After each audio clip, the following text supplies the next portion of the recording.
Shalom, family. Shalom. You're alive again with your Akazaki Yahoo.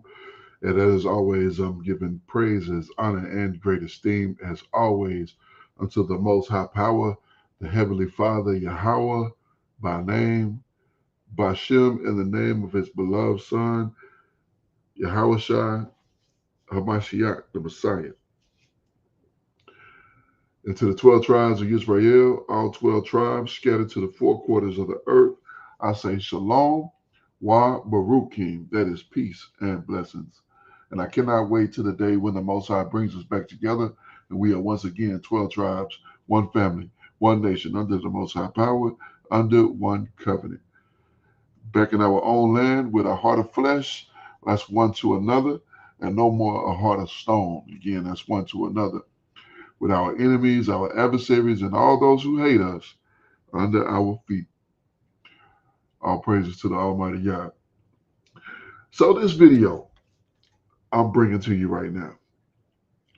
This is a brother I've been following for a while.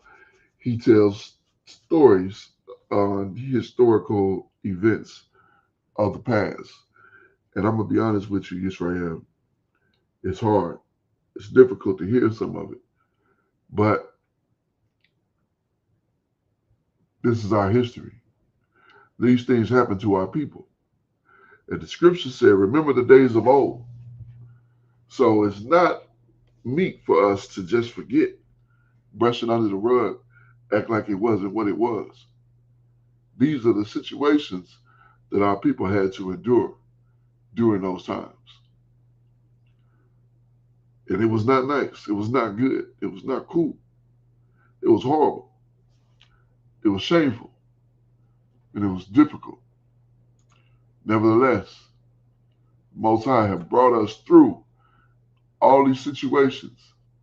And here we stand, right here today, still here, by his grace, his mercy, his goodness, by everything he has set forth for us, we're still here. All praises be to the Almighty Yah. Hallelujah. All right, we're going to go ahead and get to the video. Again, this will be difficult to hear, and he does use some pictures. Here we go. Again, this is Julian Johnson Law Firm. Brother Julian Johnson does these videos. The name of this one, The Arthur Family Burned, Beaten, but Not Broken in Texas, 1920. Here we go. What does it cost to stand up? What does it cost to straighten your back and to square your shoulders? What happens when Jim Crow stares you down and you look back at him in the eyes and you don't blink? What happens? What happens when you refuse to bow to poverty, to humiliation, to violence? What happens when you don't just say no, but you mean it? When you back it up? When your no has a response? That's what we're going to talk about today. This is the final story in our Black Resistance series. And across every story that we've told, there's been a pattern not just of injustice, but of Black resolve. And if you haven't watched the others, I hope you will. We began with Lula Sherman, a 14-year-old Black girl harmed in the worst possible way. And we told you how her community responded when the law refused to. Then we went to Onondaga, Virginia, where Black laborers demanded fair pay and were punished for their dignity. Then came Edgar Caldwell, a Black soldier who refused to accept second-class citizenship and was legally lynched for defending himself. In this story, we see all of it. This one is heavy. I need you to know that up front, because it's the culmination of everything we've been building towards in this series. Legal abandonment, mob violence, and a system that refused to stand up for us because we dared to stand up for ourselves. This story takes us to Lamar County, Texas, a place we've been before, a place that was no stranger to mob violence. Paris, Texas, the county seat, had a reputation, not just for what it allowed, but for what it normalized. Because in this town, public racial violence wasn't just breakdown of order, it was the order. They called it justice. They called it tradition. but we know what it was. It was a message. It was a warning. It was a ritual of control. If you remember, in the Edgar Caldwell story, I introduced you to a term, the nadir of race relations, coined by historian Rayford Logan. What he described as the lowest and worst period for race relations in this country, a period of tremendous violence and injustice for Black people. I'm not going to reshare all of the history here, so go back to the Edgar Caldwell video if you haven't watched it. But I want to continue talking about it with you here, this low point. And I want to talk about how this one county in Texas embodied all of the worst that the nadir had to offer Black people. Let me give you some history first so you understand what I mean. In February of 1893, Ida B. Wells gave a speech at the Metropolitan Church in Washington, D.C. I've talked about this speech before in another video on the lynching of Thomas Smith. She spoke about the horrors of lynching. She said that the South was ruled by a mob and that Black people were under attack from every direction. She said lynching is nothing more than an excuse to get rid of Negroes who are acquiring wealth and property. The very next day, newspapers reported on a horrific lynching in Paris, Texas. A Black man named Henry Smith had been burned alive by a mob of thousands. I've covered his story before too. Smith was accused of taking the life of a white child. The mob gouged his eyes out, poured hot oil on him, and set him on fire as thousands watched. It was an act of barbarism. Wells was so disturbed that she hired the Pinkerton Detective Agency to investigate the lynching herself.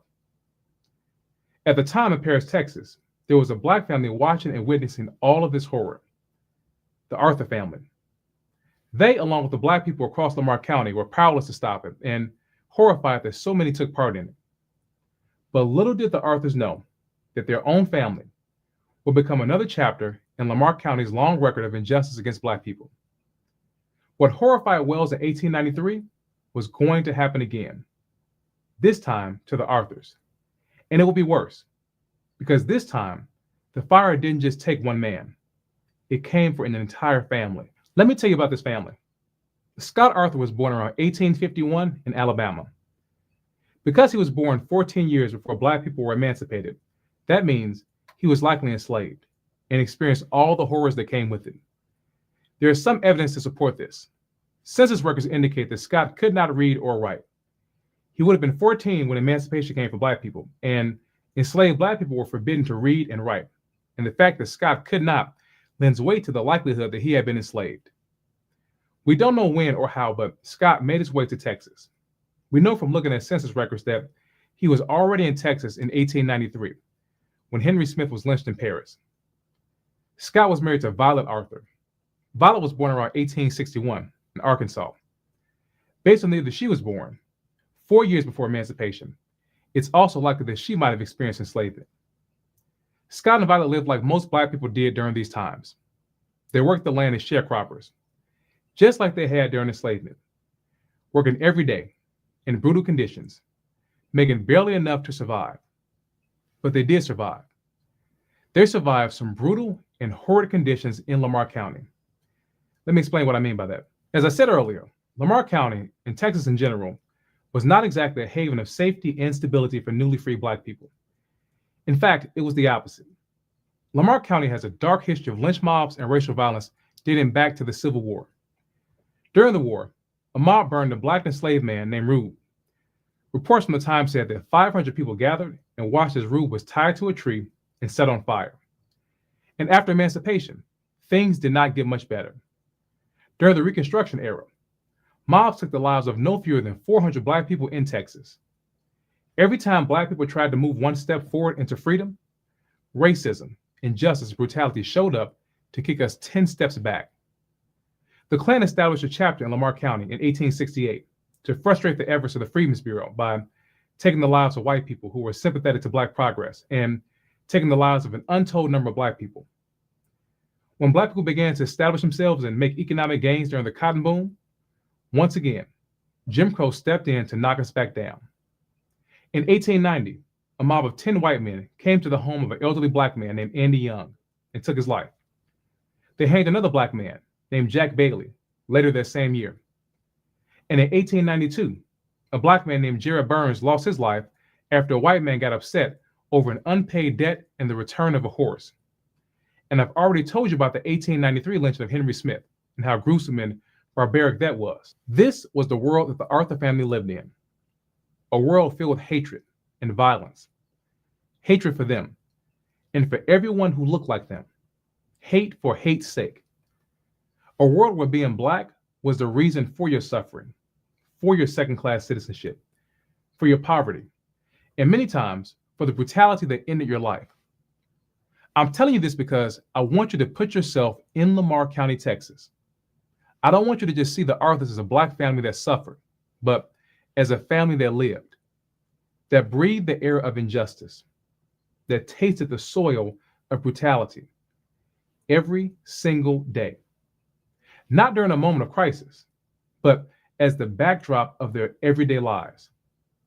This is important, not just for this story, but for all the stories that we're telling. I'm not asking you to just say, that was horrible, or I can't believe that. I want you to understand what Black life was like, what it meant to wake up with this, to go to bed with this, to feel it in your chest, to have it weigh down every step that you take, to have it scream in your body, even when you're silent. This was life for the Arthur family. And now that we have the understanding, let me tell you what happened next. Scott and Violet had over 10 children. I want to tell you about 2 of them. Herman Arthur, one of their older sons, was born around 1892. And there was Irvin, born around 1903. The Arthur brothers worked alongside their father as farmers, helping to support the family. But Herman wasn't just a farmer. He was also a soldier. He served in World War I, and when he came back home, he wanted to live like a man, like a citizen, in the country whose freedom he had defended across the seas. But Herman was a Black man, and if you remember what we discussed in the Edgar Caldwell story, you already know. This idea of equality for returning Black soldiers was not something this country was ready to tolerate. If you haven't seen that video, I hope you go back and watch it. Some really good stuff there.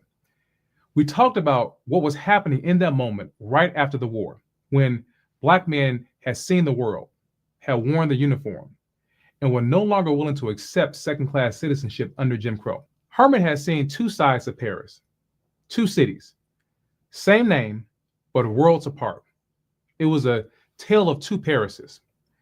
He's seen the one in France, where he was treated with dignity, where his bravery was celebrated, his valor honored.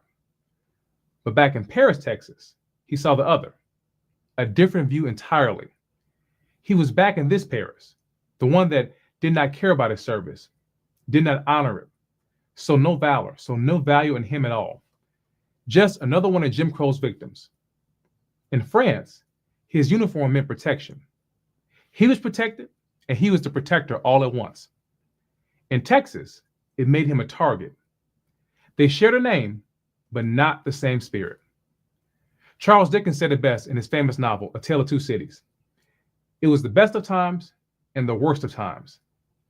But in Jim Crow's world, for Black people, it was only the worst. For Herman and Irvin Arthur, there was no best, only danger, only humiliation, only the lie of freedom wrapped in the violence of racial control. And that's exactly where this story is headed, to the worst of times for Black people, the time for the Arthur family, another worse, and a long novel of worse for Black people. In the year 1920, the Arthurs were living on the farm of a white man named John Henry Hodges. They were sharecroppers. Hodges was originally from Tennessee, and he came from a slave-owning family. The 1850 census shows his father, Douglas Hodges, owned one enslaved Black person. Now that fact is key. The Hodges family being slaveholders is not just background. It's central to this story. Their belief that Black labor was meant for white profit is the root of what we're about to talk about. It's the reason for the brutality, the source of the pain, and the beginning of the destruction. Remember, I said that the family were sharecroppers. Well, that's really just another form of slavery. And for those of you who aren't familiar with this system, let me explain it to you.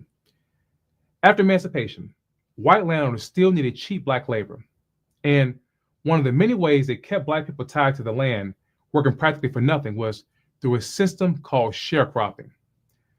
Black farm workers would sign contracts each year with white landowners, and in exchange, They were given a little seed and a small amount of cash and a shack to live in while they worked the land. At the end of the year, the black farmer almost always owed the landowner money. This was the trick. They could never get out of debt. They were always in a cycle of it.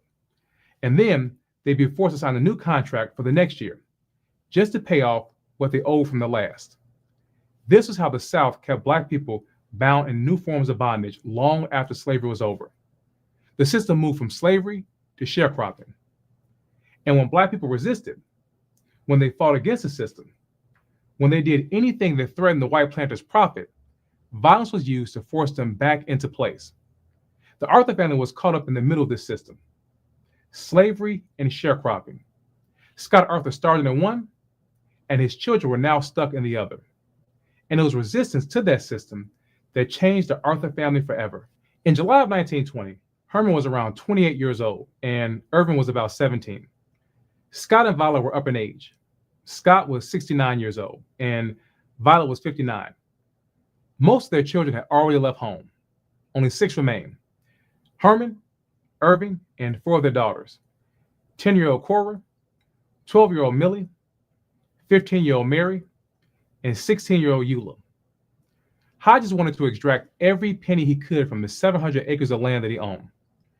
And that meant working his black sharecroppers like slaves, something he had no problem doing. The more they worked, the more he made. Hodges demanded that the family work on Saturdays, but that didn't sit well with Herman and Irvin. Saturday wasn't just a weekend. It was a day for rest, to be with family, to tend to the house, to get ready for church on Sunday. But Hodges didn't care. Herman and Irvin refused, and that's when things escalated. When the Arthurs refused to work on Saturdays, the Hodges family turned to fear. Remember, their goal was to keep the Arthurs working, and if demanding didn't work, they'd move to scare tactics. John Hodges and his son, William, came to the Arthur home one evening. The Arthurs were preparing to eat dinner. Violet and their daughters had the meal prepped, cooking on the stove. John and William stormed into the house. They didn't care that the family was about to share a meal. William pulled a weapon on them, while John made his demands clear once more. They would work on Saturdays, he said. And then he showed just how little he thought of them. He went over to the stove and began throwing their food into the yard. But that wasn't enough. He threw the stove out of the home, then the furniture and their belongings. But still, it wasn't enough. Not enough humiliation. Not enough degradation. As his son kept the weapon pointed at the family, John made them strip, told them to take off their clothes. One by one, Scott, Violet, Irvin, Herman, Eula, Millie, Cora, and Mary all took their clothes off until they were standing practically naked in their own home. John and William Hodges then took their clothes with them, along with all of the Arthur's food, said it was payment for the debt that they owed him. Because in this system, black labor always owed, and white power always collected. This wasn't just control. It was spectacle. It was about power, about forcing them to stand bare, not just in body, but in dignity. So we need to stop right here because this part was heavy. When I read this, my mind went there. I mean, here was this proud black family in their home. It wasn't a mansion, but it was still theirs. Just trying to get ready to eat a meal, enjoy the evening. And without notice, a storm of racism and chaos enters through the front door, terrorizes them, humiliates them. Here was Scott, a black man who had endured slavery, who survived the birth and the rise of the Klan, standing in his own home, watching his food thrown on the ground, watching his wife and children be humiliated, standing naked alongside his little girls. And there was nothing he could do to stop it. I mean, nothing. That is racism. That is hatred. That is evil. This is what happens when black people live in a powerless situation. I mean, can you really imagine this? Because I'm going to be honest, I got angry reading it. I mean, seriously. I was reading that part late one night as I was preparing for this story, and I just stopped. I couldn't continue. I called it a night right then. It bothered me just that much because I put myself there and thought about what it would feel like to see my own family in this situation and not be able to do a thing. This is what it meant to be Black. You were nothing to them. You couldn't be humiliated because you weren't even seen as human. This right here set the scene for the horror show that was about to come. After this humiliating event, the Arthurs made the decision. No more. They were done. They were leaving the fields for John Hodges and moving on. This they did not have to take. The family immediately began making plans to move. And not just to move, but to leave Lamar County altogether. But their plans were about to be stopped. We don't know how, but the Hodges got word of the Arthurs' plans. Now remember, the Hodges family were a former slave owner family, and the Arthurs were formerly enslaved. During slavery, when enslaved Black people wanted to flee their chains and their cruelty, when they were tired of being forced to labor in the fields of a slave owner, what did they do? They escaped. They ran away. Sometimes in the cover of darkness, because their very escape was a crime. But now in 1920, Black people were no longer chattel. They were citizens. Now fleeing from brutality wasn't a felony. Now they didn't have to run in darkness. They could just walk away in the light. At least that's what was supposed to happen for the Arthurs. But Jim Crow and the Hodges family didn't see it that way. To them, slavery had never really ended. To them, the Arthurs weren't citizens. There was something less than that. And that less than designation meant that they were still subject to the same treatment as a runaway slave would have received. They couldn't leave those fields. The profits had to keep coming for the Hodges. And the Arthurs' labor was the only way to make sure that that happened. On July 2nd, 1920, the Arthurs got up that morning with one thing on their minds: getting out of Lamar County. They had borrowed a truck and they began packing their things, taking everything they had. But as they packed, John and Will Hodges showed up once again. The father and son returned to the same position they had taken just days earlier. Will pointed a weapon at the family, and John began to berate and terrorize them. He told the family that they weren't going anywhere, that they owed him money, and they would be staying to work for him. Then John stormed over to the truck and began throwing all the Arthur's furniture out into the yard. But this time, Herman and Irvin weren't going to just let this happen. They made the decision, for themselves and for their family. They chose to resist, to say no, to stand up. Now remember, Herman had served in war. He had defended freedom and tasted equality. He was going to defend his family. The two brothers confronted John and Will Hodges. We don't know the exact sequence of events or who said what, but here's what we do know. Things escalated very quickly. What started as an argument turned into violence. John and Will opened fire on the family, and Herman and Irvin got their weapons and fired back in self-defense. At the end of it, John and Will Hodges were dead. This is such a crucial moment right here, so pivotal, and we have to talk about it. We need to reflect for just a moment. There are times in life when something happens and you just know things will never be the same. You don't know exactly how it will turn out, don't know what it will become, but you know, life the way it was is over. This is one of those moments. Reading this part, I felt a wave of emotion rise in me. And let me tell you why. Because this part right here is why we tell these stories. And here's what I want you to do. I want you to go back to 1920. Go to the front of that home. See that truck. See the furniture on the ground, their clothing. See the family. See Scott and Violet and Irving and Herman and Millie and Eula and Mary and Cora. See them. Now turn your gaze to the other vehicle in the yard and see on the ground two white men, John Hodges and his son Will Hodges, the wealthy owners of the land you're standing on, dead. This is a moment when it feels like time has literally stopped. The family looking at one another, screaming, but also silent. What are we going to do? There is no explanation that can explain this. No understanding we can offer that will make anyone truly grasp what has just happened here. And I want you to sit with that while I'm telling you this, because this is the moment you realize it's over. What we worked for, over. What we built, it's over. What we loved, it's over. It's all over. You see, Jim Crow had no tolerance for Black self-defense. He didn't even recognize the concept for us. We could not defend, only submit. And you have to wonder, what was said in those first few seconds after the firing stopped? What did Scott say, the father who had survived slavery? What emotions raced through him? For his wife, for his children?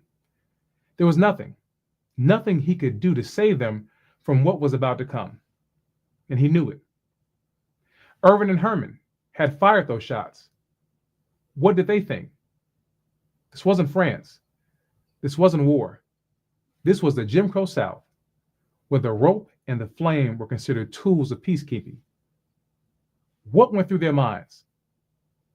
These were real Black people, real Black lives, a real Black family. They experienced this in real time, not in a clip, not on a page in a book, in real time. They didn't know they were becoming history. They were just trying to survive the day. And we owe it to them to honor that, to reflect on what they went through, what they endured, what they carried. This moment made me pause, and I hope it does the same for you as we move to the next part of this story. After the smoke cleared and everyone realized what had just happened, Herman and Irvin did the only thing they could, the only option that was available to them. They fled. They knew what was waiting for them if they stayed, and they got out of there. The two brothers said their goodbyes, grabbed what they could, and ran north. Now, I have to keep coming back to this, and I hope you'll indulge me. It's in moments like this where I really stop and think about what was going on. That last hug with mother and father, the tears that must have fallen, the last words that lingered in the air. I thought about these two brothers escaping, trying not to draw attention to themselves, moving quietly through the dark. I thought about what they might have said to one another. Words of comfort. It's going to be okay, brother. We'll get there safe. We'll be fine. Knowing full well it wasn't fine. I think about those steps they took as they ran, their feet hitting the dirt. Every sound of the night, a threat. Every shadow, a possibility of capture. News of what happened to the Hodges spread quickly. Whites in the area were outraged. Not that the Hodges had terrorized the Black family, but outraged that the Arthurs had resisted, that they had fought back, and that their resistance led to the deaths of two white men. And as we talked about already, this county had a history of dealing with Black people. The people here knew what to do. It didn't take long for mobs of white men to form. They had one goal in mind: find Herman and Irvin. They began scouring the surrounding areas, searching the woods and the roads and the railways, looking for any clue that will lead to their capture. And as they looked, Herman and Irvin kept running, kept breathing, kept hoping that they'd make it out of this alive. Herman and Irvin stayed on the run for 4 days. They made it all the way to Valiant, Oklahoma, about 50 miles from Paris. That's where they were captured by a mob that had been hunting them. The brothers were brought back to Paris and placed in jail, where they were supposed to await trial. But there would be no trial. Remember in the Edgar Caldwell story, we talked about this intense racial violence erupting all across the country, especially against Black veterans returning home from World War I, who dared to stand up to Jim Crow. Well, the citizens of Lamar County were about to make it very clear what they thought about this new Black man, this soldier, returning from war and standing on his dignity. They were going to send a message that Jim Crow still ruled the South, that there was no armistice signed below the Mason-Dixon line, that the war against Black equality and justice was still alive and well. And this wasn't just rhetoric. I'm not just saying this for effect. There were signs posted around town, not rumors, signs. They read that the Arthur brothers had been captured and that they would be burned at the fairgrounds. All were invited. All should come. I mean, can you imagine that? They advertised it like they were hosting a picnic, like they were selling lemonade. That's how committed they were to injustice. The word had gone out. The signs had been posted. The Arthur brothers were back in Paris, and a burning was about to take place. It took no time for hundreds to rush to the jail and demand the brothers be handed over. Judge Ben Denton came out and pleaded with the mob to remain calm. He told them that he would promise a speedy trial, that the court would be called into session immediately to deal with this. But let's be clear, he wasn't telling the crowd that the rule of law will be played out. No, he was saying something else. He was saying, save your rope, save the fire. The court and Judge Lynch would take care of it. But it was rope and fire that the crowd wanted. They didn't care about justice. They didn't care about appearances. Only the brutality. Only the message that the mob had come to send. Judge Denton could save his formality. They preferred the rope and the flame. As the mob stood outside making plans, Herman and Irvin were inside the jail, hearing all of it. Every second must have felt like an hour. You have to wonder, what did they think? What did they do? Did they comfort one another? Did they pray? Did they beg? Did they plead? Did they try to tell their side of the story to the authorities? Because let's be honest, they weren't being protected in their jail. They were only being housed until the plans were set and everything was in place for what had already been determined, the verdict and the death sentence. We don't know what happened in their cell as they waited, but we do know what happened next. The mob came for them. As everyone expected, the mob entered the jail and seized Herman and Irvin. They marched them to the fairgrounds, just like the signs had promised. And when they got there, the stage was already set.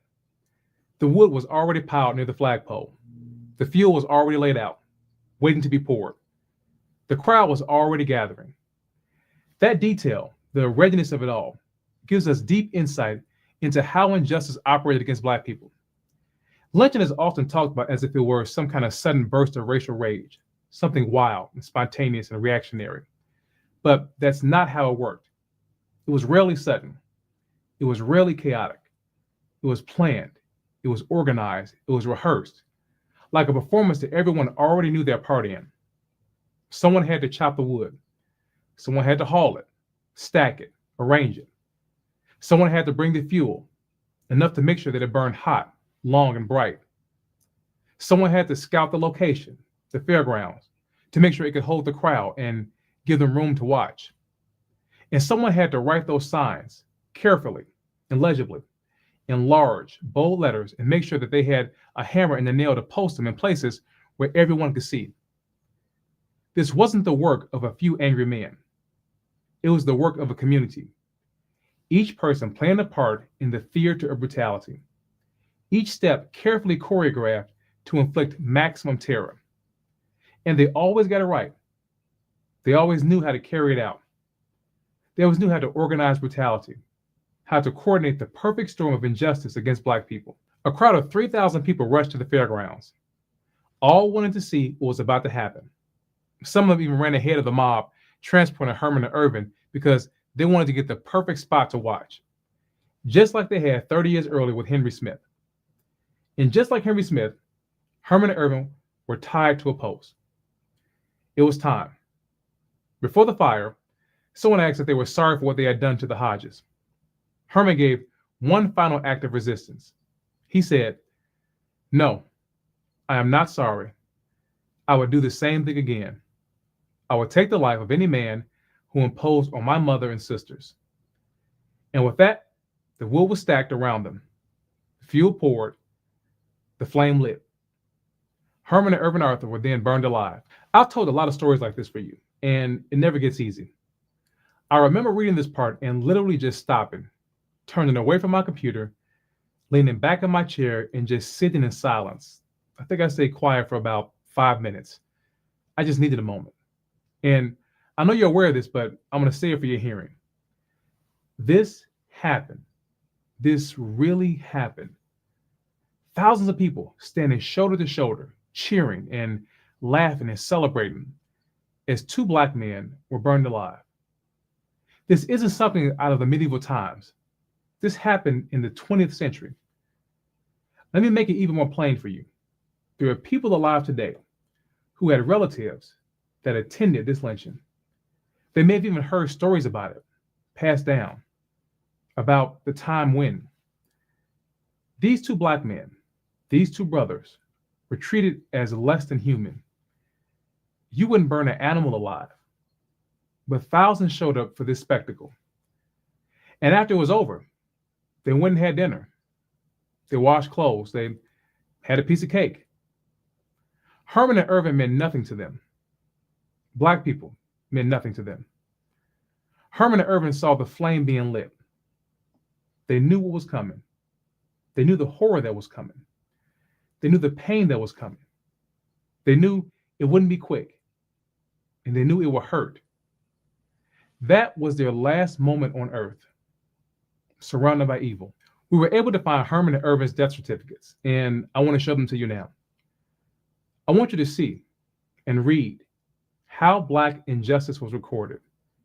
See how they had no problem breaking the law to take our lives, and at the same time, they followed the law to record how they did it.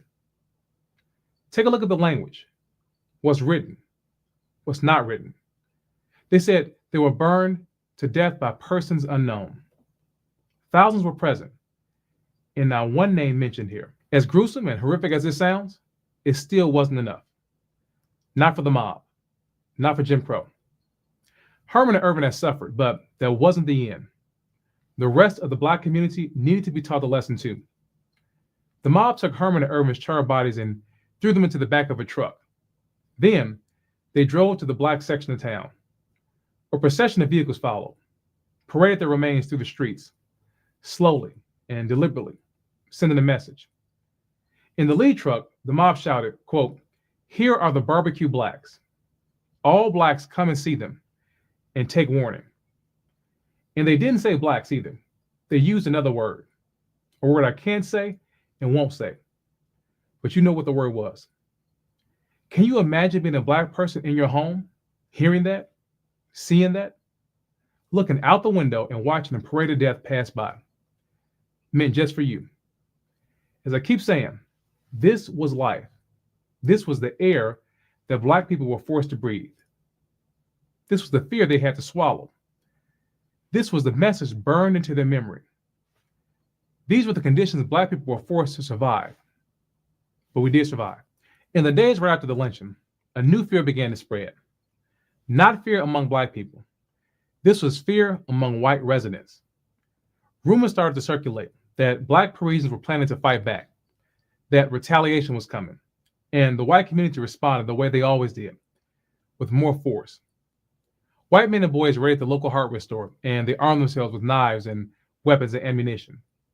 They then began patrolling the Black section of town, making it clear that they were ready to meet imagined violence with very real brutality. This came just 1 year after the Longview race riot, a violent white backlash against Black resistance. It started after an article in the Chicago Defender exposed the lynching of a Black man named Lemuel Walters. White residents in Longview believed that a local Black teacher, Samuel L. Jones, had written it. So they hunted him down and they beat him near the courthouse. Jones escaped. Over 24 armed Black men came together to defend him. When the mob came back, the men opened fire, scattering them. In response, the mob returned with over 1,000 men. They burned Jones' home to the ground and destroyed Black businesses and lynched a Black man named Marion Bush. Eventually, the National Guard stepped in and martial law was declared. And Paris's mayor, J. Morgan Crook, was afraid something similar might erupt in Paris. So he sprang into action.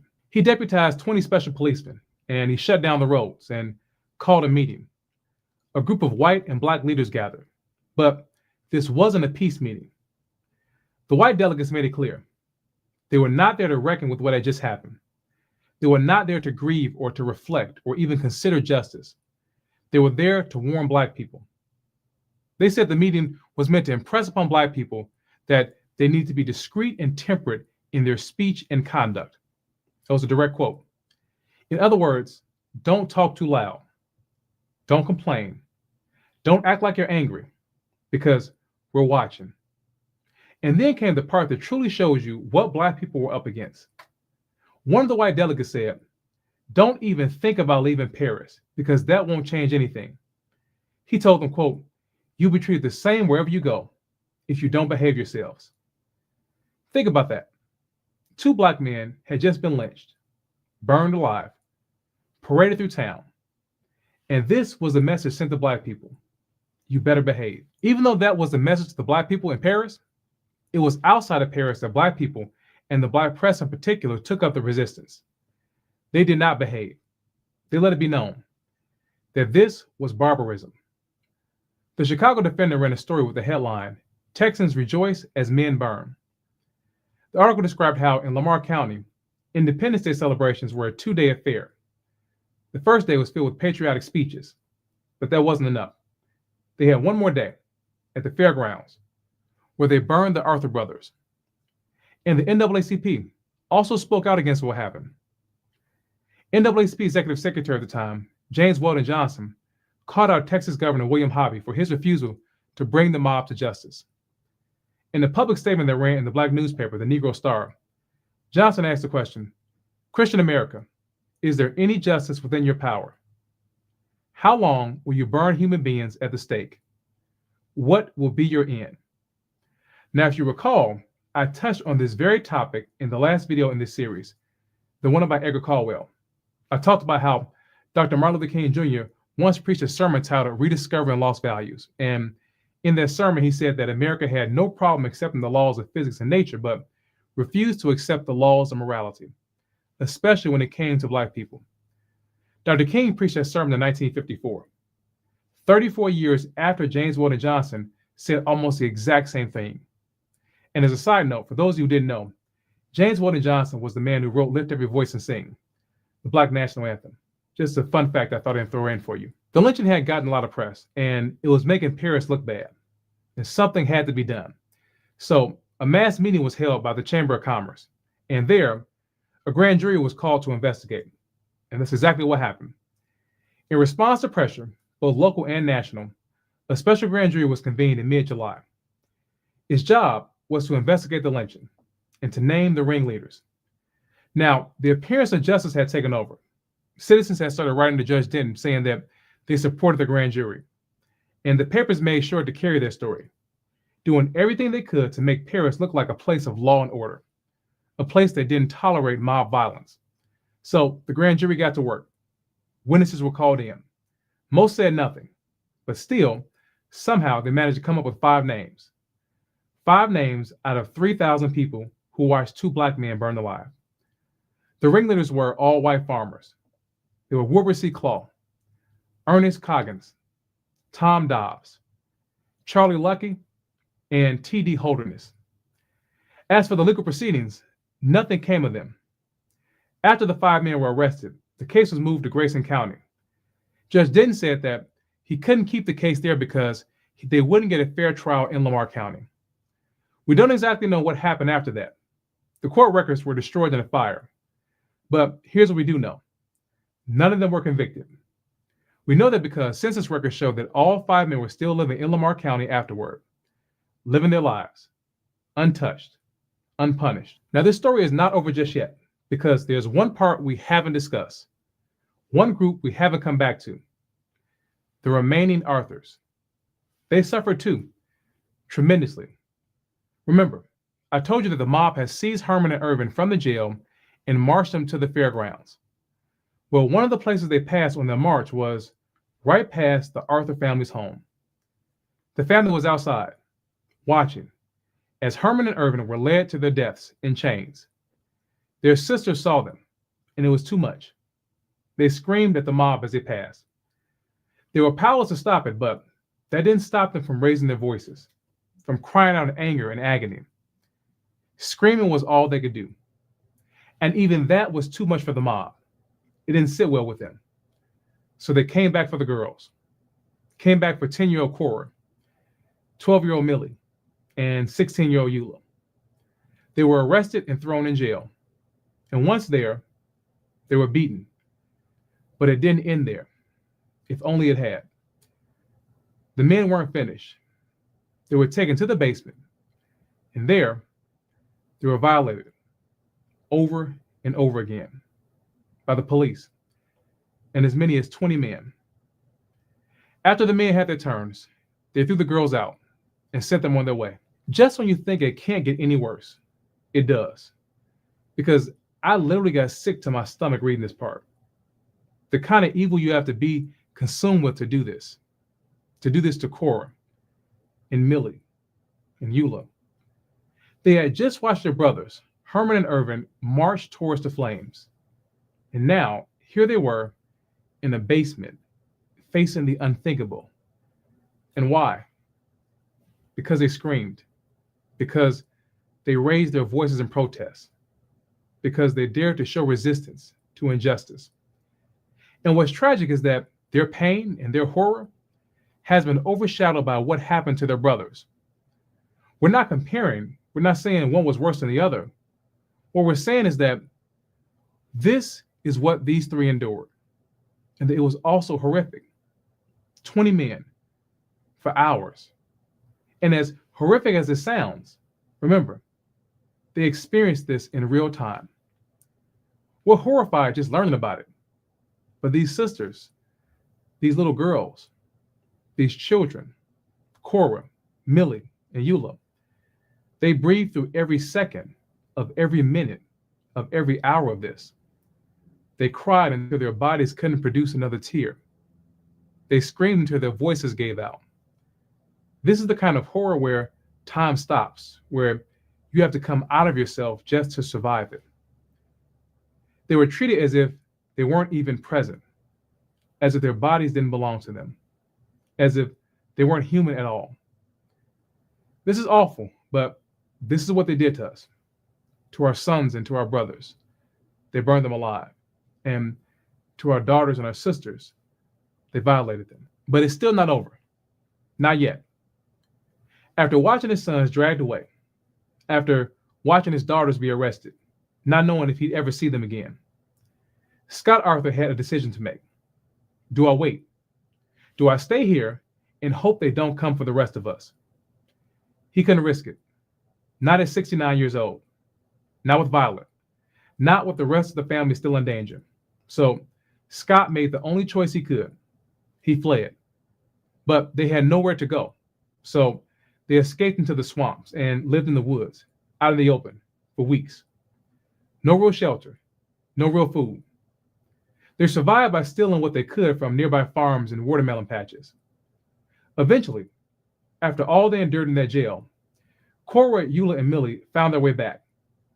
They walked until they stumbled across their family hiding. And somehow, Scott convinced a neighbor, a white farmer, to let them sleep in his barn. Imagine that. A black man who survived slavery now sleeping in a barn with his family, like livestock. He was once treated like cattle, and now, decades after emancipation, he was sleeping with the cattle. He watched his family suffer worse than anything he had seen during slavery. Back then, burning an enslaved person meant a loss of property. But now, in 1920, burning Herman and Irvin meant nothing. It was entertainment. It was sport. Scott couldn't protect himself when he was enslaved. And now, even in freedom, he couldn't protect the people he loved most. Everything had been taken from him. Everything. He was not free. He was just as shackled in bondage in 1920 as he was before emancipation. Somehow, the Arthur family made contact with the Texas chapter of the NAACP. And in early September of 1920, arrangements were made to get them out of Texas and to Chicago. But the family was destitute. They had nothing. No money, no food, no home. Just pain and survival. Word began to spread that the Arthurs were headed to Chicago. One man in particular, Dr. W. Lucas, heard the news. Dr. Lucas was the secretary of the Cooperative Society of America. He found out the family was on their way, and he started trying to locate them. He went to the train station, and when he arrived, he found them. Scott and Violet, along with 5 of their children, sitting in the waiting room, tired, alone, and uncertain. They didn't know what to do. They didn't know where to go. Dr. Lucas approached Scott and asked him gently, "How are you doing, sir?" Scott looked at him and simply said, "I don't know." At first, Scott was hesitant. He didn't know if he could trust this man. After all that had happened, who could he trust? But Dr. Lucas explained that He had learned of their arrival through connections in Texas, and he was here to help. And with no other options, Scott said, "I'll go with you." He was trusting this stranger to help his family, to protect them, because there was no one else, nowhere else to go. The family had one question, one simple question: are we safe? Dr. Lucas assured them that there will be no burnings in Chicago, no mobs, no rope, no fire. And in that moment, the Arthur family exhaled. For the first time in months, they breathed again. Dr. Lucas got them something to eat, their first safe, warm meal in weeks. And after that, the family was placed in the care of the Urban League. They helped them get housing. A woman named Mrs. John Robinson, along with the St. Mark Church, secured them a place to stay, with Mrs. Florence Titus at 3755 South Cottage Grove Avenue on Chicago's South Side. And here's where the story becomes personal for me, because I know that area. I've walked those streets. I've passed by there countless times. That's where I'm from. That's where my family lived after leaving the South. And I couldn't help but wonder, did we cross paths? Did someone in my family ever meet Violet or Scott or Millie or Cora or Eula or Mary? Maybe at church, maybe on a street corner, maybe in passing. It made me stop and reflect. And we've all seen this iconic image of a Black family arriving by train in Chicago. It's often held up as a symbol of the Great Migration. I've seen it countless times and never knew what it represented, what had just happened to the family in this photo. Never knew that this was the Arthur family from Paris, Texas, the family that had just been through the unspeakable. For the Arthur family, that image doesn't represent migration. It represents escape and flight and survival. That photo wasn't taken during a moment of hope. It was taken at the worst time in their lives. It captured their pain. It recorded their trauma. It documented the price they paid for daring to resist Jim Crow. I want to tell you about one more act of resistance that stemmed from all of this, and it came from the Black people of Lamar County. They had lived through the lynchings, through the horror this county loved to inflict on Black people.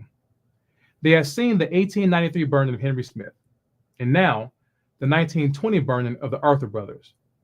Between 1893 and 1920, Paris had told Black people over and over that they belonged on the bottom, that they could be treated any way Jim Crow wanted. But now they had seen enough. Black people didn't rise up in arms. That wasn't the form the resistance took. The resistance was quieter. It was more passive. Black residents began to quietly move away from Paris, away from Lamar County, following the Arthurs and joining what would become the Great Migration. Between 1920 and 1930, the Black population of Lamar County dropped from nearly 13,000 to just over 9,000. And as you can imagine, this didn't sit well with the white power structure. They needed Black labor for white profit. That was how the system worked. And this Black flight threatened the already ailing economy in Paris because Black people made up the bulk of the agricultural workforce. Banks started unlawfully holding Black people's savings if they had dared to move or even planned to move. And white posses armed and intimidated any Black person they could trying to leave. But still, Black people resisted and they left. They headed north, only to find more injustice waiting for them there. This story was devastating. I mean, it was crushing and brutal and horrific, and every synonym that goes along with it. But it was life, not just for the Arthurs, but for Black people during the nadir. It was Mondays and Tuesdays. It was Saturdays and Sundays. It was holidays and birthdays and funerals. It was your past, your present, and your future. It happened to you. It happened to your mother and your father, your sisters, your brothers, your cousins, your friends. No one was exempt. Injustice was all around, all the time. The amount of injustice that Black people have endured could fill every page of every book in 1,000 libraries. And still, there will be more libraries to build. But guess what? The fact that it would take that many books means that we survived, that we resisted. We endured when we weren't meant to. We lived to fight and resist another day. That's what this Black Resistance series has been about. I don't want you to make the mistake of thinking that our resistance meant that we won. That's not what this is about. No, not at all. This series has been about how we survived, how we said no, how we said, we see what you're doing to us and we don't accept it. It's been about us as a people and how we've endured the worst of everything that was thrown at us. And we're still here. Erase our names and stories from museums. Doesn't change the fact that it happened. Ban our books. It does not change our story. Call us unqualified. It doesn't erase the unquantifiable hours of free and forced labor we expended building this country. Do what you will. It doesn't change a thing. We are still here, and we're going to be here. We resisted slavery and survived it. We resisted black codes and convict leasing and survived it. We resisted Jim Crow and segregation and survived that too. We resisted mass incarceration, and we are still surviving. And we will resist this new nadir, and we will survive. I hope you learned something throughout this series. I have learned a ton, and as you learn, I learn right along with you. I learn more about our people and who we are, and that gives me hope for what we can be in these present times and in the future. We're already hard at work on the next series. We're going to learn more names, more stories. We're going to remember some more, because by us remembering, we are resisting. This Memory Justice Project is all about Black resistance, because memory is a form of justice. Herman and Irvin didn't get justice in 1920, but we just gave it to them today. Before we get to the next series, I want to hear from you. Had you ever heard of the Arthur family? What did you think about what happened to them? And what did you think about this Black Resistance series? What did you learn? What stayed with you? We want to hear from you. Leave us a comment. And as always, thank you for joining me on this journey. See you in the next video. What does it cost to stand up? Man, as I mentioned, this it's difficult. It's very difficult. And it's difficult to even pull out anything good in this reality, because the only thing that I can say good is that we're still here. We're still here. That despite everything they tried, everything they did, everything they put against us, violence, threats of violence, attacks, defiling our sisters and our daughters, we're still here. We're still here. And that's all praises to the Most High Power. Power of our fathers, the power of Abraham, the power of Isaac, and the power of Yaakov. You know, if we had served the Most High in all things and been grateful for what He had given us, sadly to say, and when I say we, I mean our ancestors, those who came before us, if we would have just obeyed Him and followed His Torah, His instruction, we would not have had to endure all of this. We would have been the top nation in the earth, and no nation, no other people could have touched us. They couldn't come against us with any kind of force, any kind of power, any kind of ability. It would not have existed, because the Most High, our power, would have stood for us and fought for us. But when He took His hand off of us, Now we were made subject to these base men, and they would gather together with great numbers and come against us. And we didn't have the ability to stand against them in a lot of these cases. But I will leave you with a bright spot. Through all this turmoil, through all these hard times and these horrible stories, redemption is coming. Redemption is coming. We will be redeemed. All praises to the Most High. That's why it is imperative that we keep the commandments of our power, that we turn back to the power of our fathers, to our power, in spirit and in truth. That means with everything that you are made with, you give that over to the Most High. And in truth, the truth is the Torah. The law is the truth. Thy righteousness is an everlasting righteousness, and thy law is the truth. So we have to turn back to him with everything that we are and keep his commandments. I can't tell you how important that is. All that we have endured is because we did not do so. We did everything we thought we wanted to do, and the punishment was to take away the protection that we would have had if we would have followed his instruction. And because of that, stories like this exist.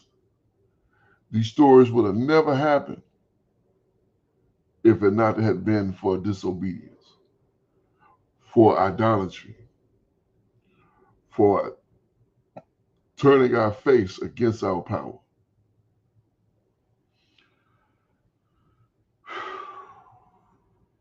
Horrible. Such a horrible situation. I feel terrible for the power, for the family, and for the powerlessness, having to stay in a barn. Those poor daughters.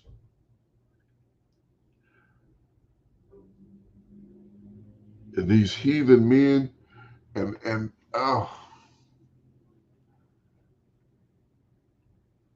and today our sisters go to these people as if they are something. After what they have done to our people, you look at them as if they are something, as if they deserve a prize, such as a daughter of Zion, such as a daughter of Israel. These Cretans don't deserve anything that valuable. They don't deserve a piece of metal, let alone a daughter of Zion.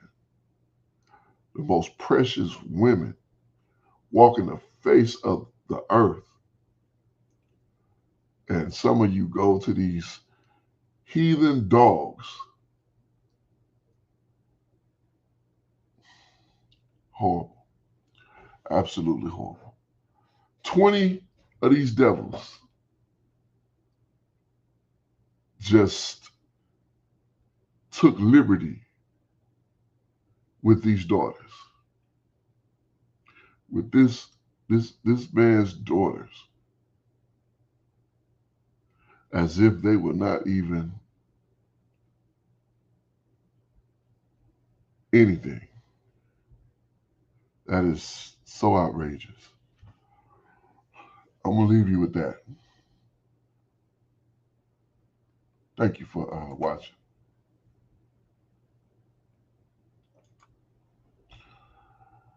We do this for a specific purpose. Why do we do it? Romans chapter 10 and verse 1. Brethren, my heart's desire and prayer to Ha'abba for Israel is that they might be saved. want to see our people saved. I want to see our people set free. I want to see our people restored to the prominence that the Most High have promised us, that we never have to endure such punishment and such unkeptness that this family had to endure. That there be no more stories of this sort of behavior perpetrated against our people. How are we going to do it? First of all, we're going to keep the faith and the belief in Hamashiach, the Messiah, as the Most High have ordered him to return and to restore the children of Israel, save us from our enemies, our adversaries, in the hand of all those who hate us, and bring us our salvation.